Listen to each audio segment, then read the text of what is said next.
All right, so today I'm going to give you guys a few tips in regards to different types of zones and things to look out for. I don't know if this is going to be unique to every region, all right? But I can tell you a lot about what I learned on our continent, which, to be honest with you, I went all the way up to Hearthwood Industries, all the way down to Lazy Nation, okay? Here's what I can tell you.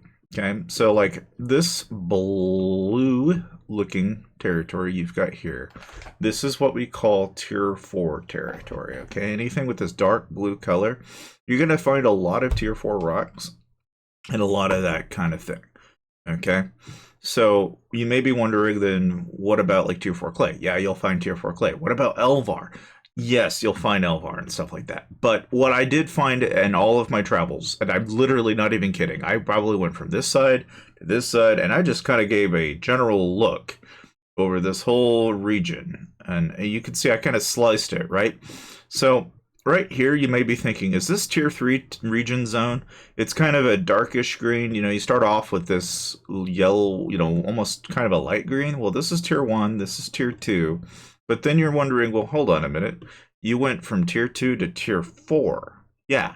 So this is where this little city is. It's right between a tier 2, tier 4 zone.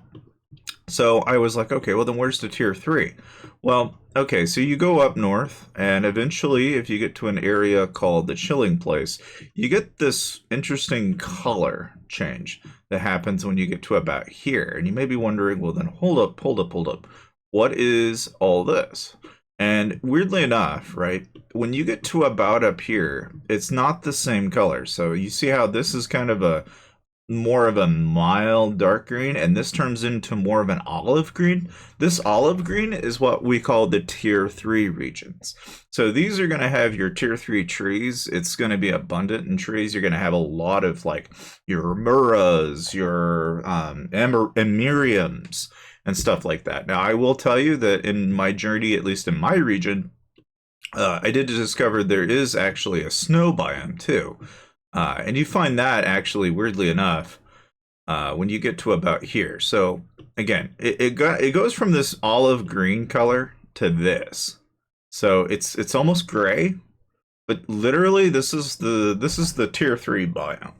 Like when you get into this is where you're gonna have a really weird mismatch of all sorts of things.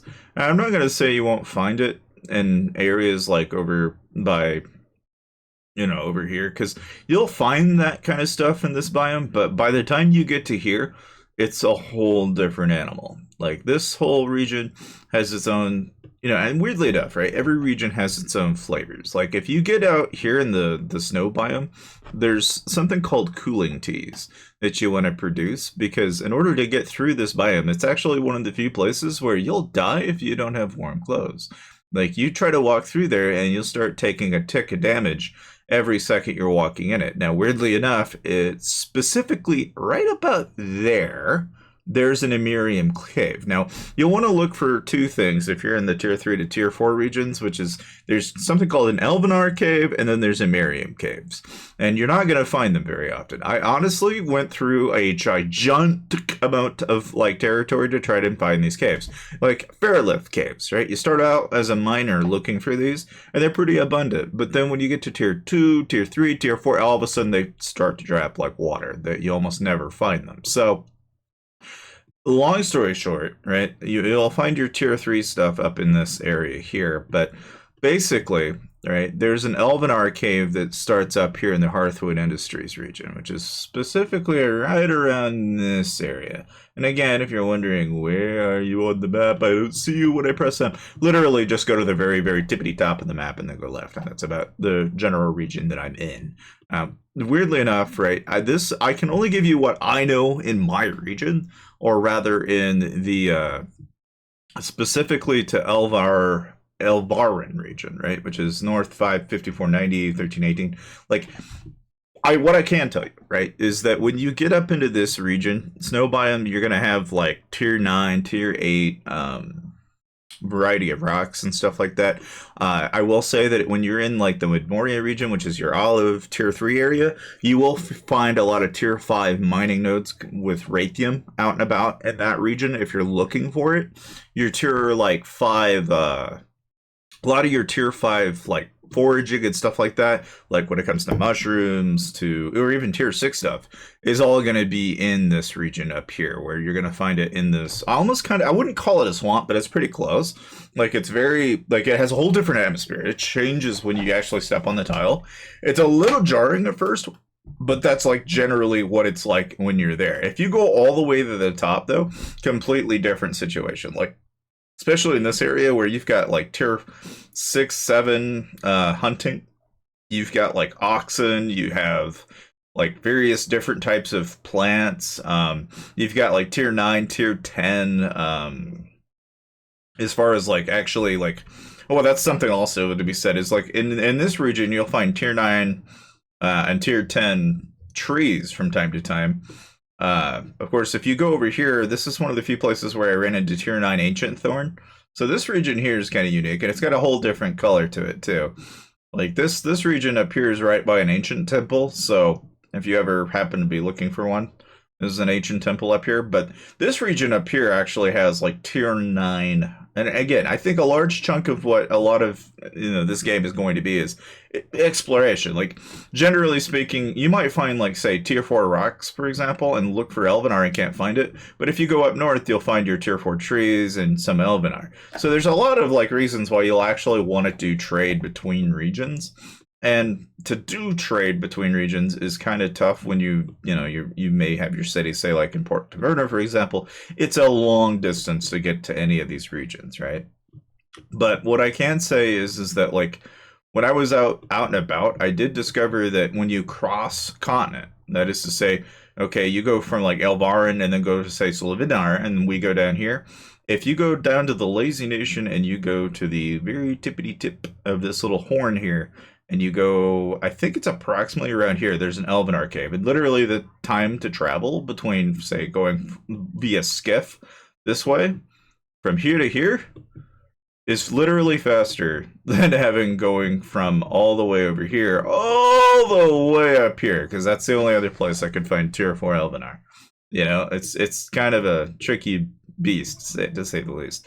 I don't know, as far as territory is concerned, these are just all the different regions that I've come across and all the different types of nodes and everything that I've seen. So one of the things I thought I'd go ahead and do too is I could actually tell you a little bit briefly, tip-wise, for those of you out there that are like wanting to get like your expanded heart automata, right? You want to get the charge automata 1 complete. If you're wondering how you got to go about that, it's basically the same process that somebody has to go through in order to get the beginner scholar journals and such. So that means you actually, whether you want to or not, you need to be level 20 scholar and level 20 leatherworking, level 20 fishing. It would help if you've got at least level 20 forestry. And in my case, yeah, you'd probably need to have your masonry and foraging up too in order to really be able to do this, because otherwise you've got to go into the market, buy the materials you need, and hope that someone else has what you're after. But ultimately what I'm getting at here is, in order to be able to even get your prized item, you actually need to collect leather treatment.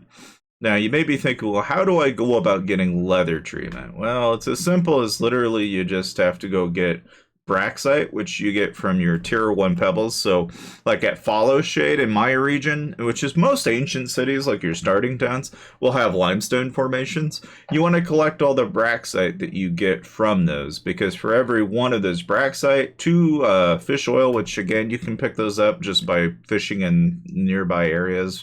Pick up a ton of fish oil. The glass vials are a little tricky. That's a masonry item. So in order to do that, you got to go out and collect sand, which requires forestry. You collect the sand and then basically go over and fire it in a kiln, which then turns into rough glass, which then you can then use, once you've got the rough glass, you can use that as a masonry bench to make vials. And then the water buckets is kind of a combination of carpentry and forestry. You basically got to go cut trees and then get those into planks to turn them into buckets, and then buckets to a well to get a water bucket. to then make this leather treatment. It's a lot of effort to get to just this leather treatment, right? But then once you actually get your leather treatment, right, then it's 5 leather to a, so 5 rough leather, which means you've got to go out and hunt level 1 sag-eye birds and cut them down to be able to get this leather solvent. And you basically take those two together to get something called refined rough leather. Okay, and then, to make your life even more hell, if you thought that wasn't grindy enough, right? So you take your 5 rough leather, and you get your refined rough leather, right? And you're like, ah, yes, whew, I finally got the hard part out of the way. No, it doesn't stop there. Okay, so then when you've actually done that, then this game gets a little bit more cruel. Because then you have to create refined simple leather, which requires you then to get to tier 2, collect tier 2 leather in order to get simple leather. Then you need to make a tier 2 simple treatment, and then take 2 of your refined leathers, which means you really technically need 10 rough leather, and to that amount, you also need 2 of your tier 1 leather treatments, right? To make the refined simple leather, and then you need 3 of these, right? So there's a lot of work that goes into doing that just to expand your heart. And that's what you tend to find is that if you want to cheat your way through this, right, you're gonna be going to the marketplace, okay? You're gonna start looking for refined. And you're going to start looking for anybody, and this is why I see people that are putting buy orders in, because rather than do the hard work, they're hoping somebody else to sell it to them so they can get their way through it. Now, if you want my 2 cents, I think the easy button solution is to get the leather treatments or the leather, okay? But the treatments, I think, are probably the more hot button item, because you really basically, like this is ridiculous. This, more reasonable. Like, I would go to Southport and start buying that up like crazy, okay? Because that's a lot easier and a lot less work to do. But that said, those are a couple of my tips in regards to the regions and the different things that you can find, especially in my region. So for those of you out in Port Taverna, or you're just out and about and you want to kind of get like a feel for what you'll find, I will say that in Port Taverna in particular, I did actually spend some time kind of getting a feel for what I could find out here. Obviously, you'll find like your shell outcrop, which is your tier 2 braxite and such. You're not going to have any trouble finding that in Taverna. But what you will have trouble doing is actually getting Elvayrin. And so like here you can see they've been working on the road. They've been doing some development. I'm gonna just do myself a favor here and see if I can get up here without. The tricky part is you gotta press F to kind of get around some of this stuff, right? I don't know what these two are doing. They're just making a mess, is what they're doing. But I made this road here on the left, and what I can tell you is this left road up here is cart accessible. And the nice thing is that once you've gotten through here, you can basically travel through. Now, one thing that is nice is that if you do actually get your professions up to, say, like 50, right? You can actually then turn around and go get yourself a level 50 sword. So it's a lot easier when you're having to deal with tier 4 drones. And, like, especially in those regions, it is kind of difficult to gather just from the standpoint that you'll actually run into things that'll try to kill you. So, you want my 2 cents, you probably want to upgrade your hunting. Now, that's something else that I figured I'd kind of get into today, which is, okay, so then how do you go about getting the hunting upgraded? What's the fastest way about doing that? And weirdly enough, right, a lot of this stuff, I like, once you get charging heart, that's mostly your tier 2 phase, right? And then you're going to work on to cooling off, which these cooling capacitors are mostly a tier 4 item anyway. So a lot of that tier 4 stuff that you want to be able to do to be able to get to the higher, next set, you're really dependent on really kind of what you have for cities in your region, really, more or less. But what I can tell you is that if you go from Taverna, which this is, again, more city specific, but the strategy is worth mentioning, is that what somebody did was basically they created what I call a hunting farm. The way they did this was actually pretty clever, and I'm going to go ahead and kind of show you real fast while we're down here. But the idea was basically if you get your terraforming dig sites, and again, terraforming dig sites, you just need sticks. You'll find them on the ground anywhere, and then you can shift, right click on them and destruct, once you're done doing whatever terraforming that you're wanting to do, right? But basically what they did was that somebody had gone out and actually found where these sag-eye birds were spawning. And then they basically set up some terraforming dig sites across where the lake river edge is, and they basically blocked them in so that they would bug out, essentially, on that actual area. So, like, it's easier to explain if I actually go walk down there.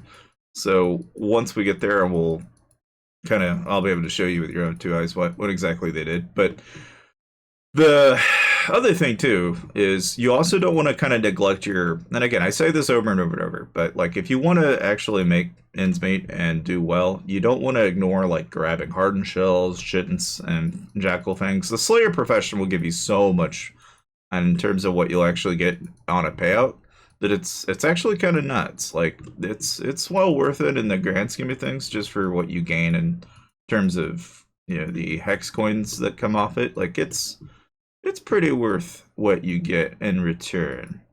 But let's see here. So I believe, if I remember correctly, I believe it's this road here that will take us where I want to go. I believe. Let me just take a quick look-see at the map here. So what I'm looking for here is, I'm a little too far out. I gotta go. Bright water. My bad. Anyway, so the nice thing is that, you know, with a lot of the tier 2 region stuff, right, you'll find everything from pyrolite to your tier 1 trees. You will come across truffle patches in this region and your tier 2 berries and such. If you want to start looking like for your tier 4 berries and stuff, there is kind of like something buggy going on where people aren't finding it in the region that they're looking in. I will say that having crossed the continent, like going from here and then going down to like Lazy Nation, the whole resource list in this region, especially in tier 3 and tier 4, is different. So like if you expect that tier 4 is going to have the same and say this region to that, they're different. That's why you know, a lot of this you'll have to take with a grain of salt, just from the standpoint that yes, it may be the same where I'm at, but it will definitely be different depending on whether or not you're actually, I mean, in some ways there's some things that are the same, and it's kind of like there's a resource table in a sense, but the actual region itself will also have its own share of unique resource types that spawn in it from time to time. So I only mention a lot of this just from what I've gathered out of it, you know, and that's kind of the beauty of it. Now, all right, so this is the city I was telling you about. But when you get to Sag-eye, basically what they did was there is a road that I'm almost positive goes either, so I gotta figure that out actually. So I came in this way. I think it's this way. I think. Pretty sure anyway. I think it's this road. It's one of these roads anyway. We'll find it. I know I can show you. We'll find it. We will find it. I'm almost positive it's this way. This poor jackal's probably going to want to tear me a new one. But, okay, yeah, so right here, this is what I was telling you about. So, basically what they did was they found where these birds spawn, and then they basically just leveled this up high enough where basically all you have to do now is, since the birds are trapped, like, you can just jump down and shoot at them, and they have nowhere to go. And it's easy farming. Like, it is stupid easy, like, to do your hunting this way than it is to like do it any other way. Like, frankly, this is whoever thought of this is the most brain dead way to do this without having to like spend hours of your life trying to chase down birds, put them on a cart, go back and forth. It is so much easier to do it that way. But in any case, this is pretty much what I've gathered out of regions out of here. I will say that, you know, for what little of the map that I have been able to explore, like I have not yet gotten this far out. I haven't gone out this far, but I have gone, you know, up and through, you know, like up in this general region and kind of gotten a feel for what's over here. The main thing that I will say is that you definitely want to look out for your caves. Like those are going to be big ticket items in terms of what they have to provide you, because you can basically go in there, gather, and not get killed doing it. Because more often than not, you're having to deal with all the different things that, unless you have a high enough Slayer level, it becomes rather challenging to have to try and gather without having something else out there. basically go out to kill you. So, that said, hopefully this was helpful for you guys, and thank you guys for watching. Again, I do get on Twitch from usually about 7, 8 o'clock. I've got it down in the description down below if you would like to come follow me on there from time to time whenever I'm playing Bitcraft. And I'll see you guys.